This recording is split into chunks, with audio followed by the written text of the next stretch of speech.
ज्येष्ठ समाजसेवक अण्णा हजारे यांच्या कार्याची दखल घेत भारतीय सैन्यानं राळेगण सिद्धीला अनोखी भेटवस्तू दिलेली आहे। आपण बघतो की T55 हा रणगाडा जो आहे तो ज्येष्ठ समाजसेवक अण्णा हजारे यांच्या कार्याची दखल घेत राळेगण सिद्धीला भेट देण्यात आलेला आहे आणि हा रणगाडा जो आहे तो आता राळेगण सिद्धी येथे दाखल झालेला आहे। आणि आपण पाहतो की या रणगाड्याला शौर्य सिद्धी असं देखील नाव जे आहे ते देण्यात आलेलं आहे।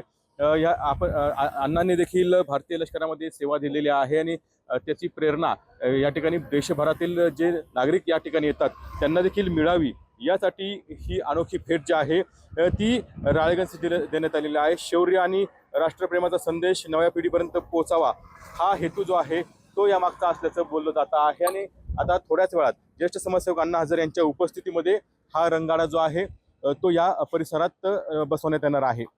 कॅमेरा बंदकर सह कुणाल जायकर, TV9 मराठी, राळेगण सिद्धी, अहिल्यानगर।